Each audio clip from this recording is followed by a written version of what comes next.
சொத்து குவிப்பு மேல்முறையீட்டு வழக்கில் உச்சநீதிமன்றம் அளித்த தீர்ப்பு குறித்து டெல்லியில் மூத்த வழக்கறிஞர் காந்தியுடன் நமது செய்தியாளர் நடத்திய கலந்துரையாடலை இப்போது பார்க்கலாம்.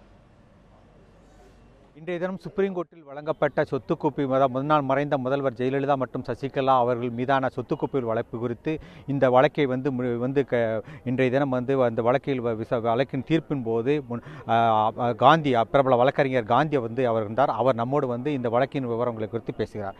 சார், இந்த வழக்கு நீங்கள் முழுமையாக ஒரு ஊழலுக்கு எதிரான ஒரு தீர்ப்பு என்று கருதுகிறீர்களா? இன்றைய தினம் நீதிபதிகளுடைய அப்சர்வேஷன் என்னவா இருக்கு? நான் இன்றைக்கு உச்சநீதிமன்றத்தில் வேறு வேலையாக வந்தேன். ஆனால் இந்த தீர்ப்பு ஒரு மிக அற்புதமான ஒரு தீர்ப்பு, ஊழலுக்கு எதிராக சொல்லப்பட்டிருக்கக்கூடிய தீர்ப்பு.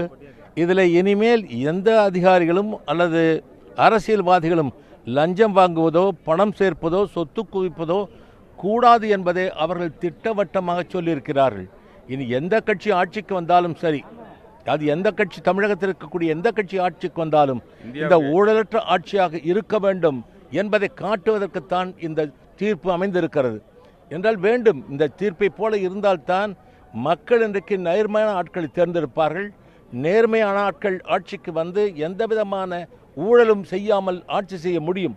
தமிழகத்தை போன்ற ஒரு அற்புதமான ஒரு மாநிலம், இங்கே காமராஜர் போன்றவர்கள் ஒப்பற்ற மனிதர்கள் இங்கே தமிழகத்திலே ஆட்சி செய்தார்கள்.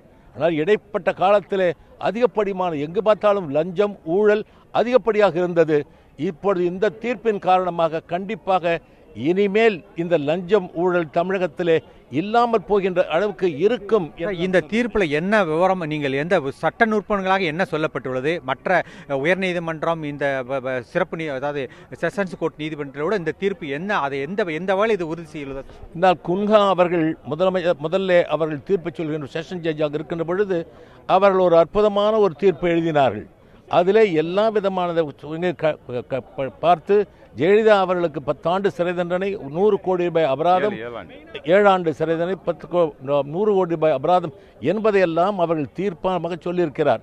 அதற்கு மேல் அப்பீல் செய்த பொழுதுதான் குமாரசாமி அவர்கள் சில குழப்பங்களை செய்து, உயர்நீதிமன்ற நீதிபதி குமாரசாமி தவறான கூற்றல்களை செய்துவிட்டேன் என்று சொல்லி தப்பிக்கப்பட்ட. ஆனால் அதற்கு மேல் அப்பீல் போட்டு உச்சநீதிமன்றம் ஏற்றுக்கொண்டது.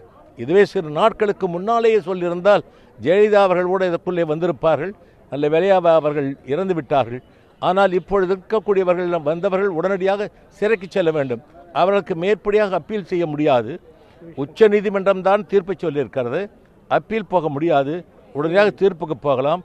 வேண்டுமானால் அவர் வேண்டுமென்றே கொஞ்சம் கம்மி பண்ணுங்கள் என்பதை கேட்டுக்கொண்டு பெட்டிஷன் போடலாம், சிராய் மனு போடலாமே தவிர அதனால் ஒன்றும் விளைந்து விடாது.